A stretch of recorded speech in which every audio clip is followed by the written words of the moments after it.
الله جل شانو فرمایي ول استاد دی عبادت ما ته ضرورت ته ما ته ضرورت نشته. یا ایها الناس اے خلق انتم الفقراء الى الله، تاسو محتاج ہے اللہ ته، تاسو دا محتاج وال ډیر زیات ښکار دی.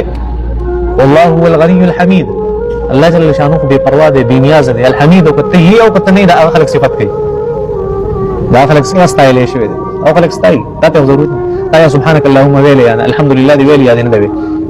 ته تبلیغ لته نه تله، حج لته نه تله، تا عمره لته نه تله، jihad لته نه تله، قران ویل نه ویل. الله جل شانو ته په دې باندې کم سٹارونه لګي، الله ته کوم ګونی لګي ترقی وتا ملاوي. دا څه وسني یا ایها الناس اے خلقا اے مسلمانانو نه اے کافر نه. یا ایها الناس اے خلقا انتم الفقراء الى الله، تاسو ټول مکمل طور باندې محتاج یې چاته الله جل شانو. ساجي بشانتی او سټیټمنټ مونږ په یو ځای کې سناشنا وي هغه ذات چې هغه د سمندرونو ذات دی، د سمندرونو مالک دی. هغه ته دی انسان یو وخت پکار دی محبوب دی ته څه ته پکار انسان مسترګنی یو وخت هغه ته پکار دی الله جل شانو. ناشنا خبره چا مسوي الله جل شانو یا ایها الناس یا خلق انتم الفقراء، تاسو محتاج الى الله الله طرف ته. اوف والله هو الغني، الله جل شانو بے پروا بے نیاز دی، الحمید ستایلش. کاش تاسو په عربی پوه دی چې ما پوه کړی وي په دې آیت مبارک.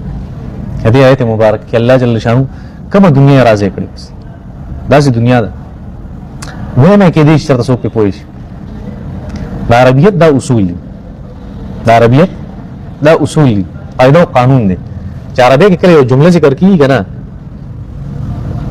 نو جمله چې کله اسمیه جمله وي صحیح چې هغه مشتمل په ناونز باندې په اسمونو باندې، نو دې خپل قوانین دي چې کله یو جمله داسي چې په هغه افعال هم راغلي وربز هم راغلي دا ځان له یو دنیا دا یو اسمی جمله ده. زید قائم، زید ولاړ دی، زید قائم زید ولاړ دی. دا اولنې جز د جملې چی کنه دې ته مبتدا وي او دې دویم ته خبر وي.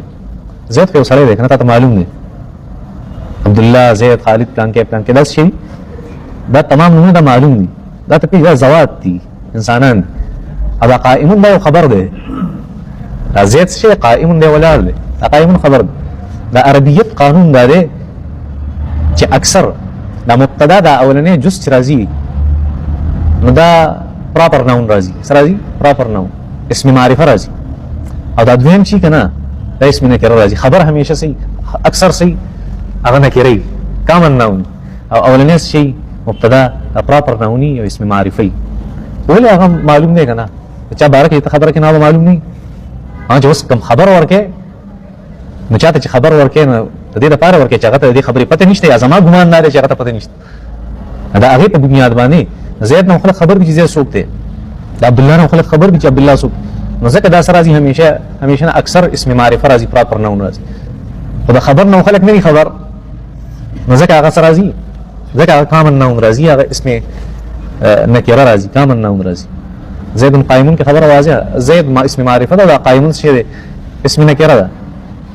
دا پراپر ناون دی ولې سیکنډ د دویم څه دی دا کامن ناون.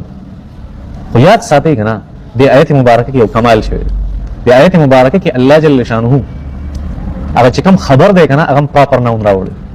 څه راوړي؟ پراپر ناون.